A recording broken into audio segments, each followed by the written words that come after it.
Peringatan Milad Gerakan Aceh Merdeka yang ke-47 pada 4 Desember 2023 dilaksanakan oleh Komite Peralihan Aceh atau KPA di wilayah Paseh, Aceh Utara dengan pengibaran bendera bulan bintang, Maulid Nabi Besar Muhammad SAW, serta doa bersama. Tahun sebelumnya Milad tersebut digelar di kantor KPA wilayah Paseh. Tahun ini 4 Desember 2023 justru berlangsung di lapangan bekas Exxon Mobil Oil, Kecamatan Syamtalira Arun, Kabupaten Aceh Utara.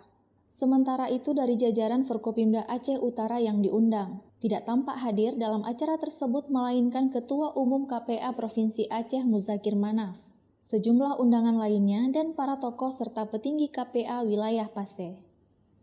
Ketua KPA wilayah Paseh M. Joni mengatakan, dalam amanat MOU tahun 2005, telah disebutkan bahwa Aceh berhak memiliki bandara sendiri, namun hingga saat ini, berjalan 47 tahun perdamaian Aceh, butir-butir MOU tersebut masih mengganjal dan belum direalisasi semua oleh pemerintah pusat.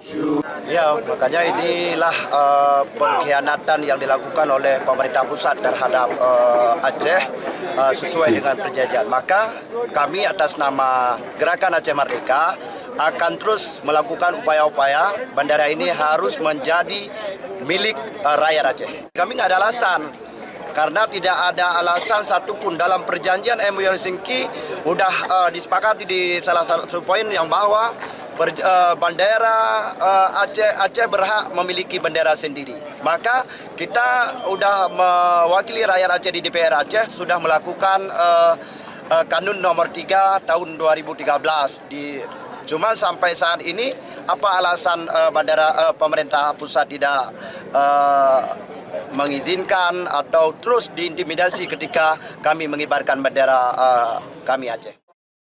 Bendera dikibarkan sebagai simbolis untuk mengenang sejarah perjuangan GAM beberapa tahun silam. Bendera hanya bertahan lebih kurang 2 jam, kemudian langsung dilakukan upacara penurunan. Selain itu, momen 4 Desember 2023 juga diwarnai dengan kegiatan berupa acara syukuran, Maulid Nabi Besar Muhammad SAW, dan doa bersama.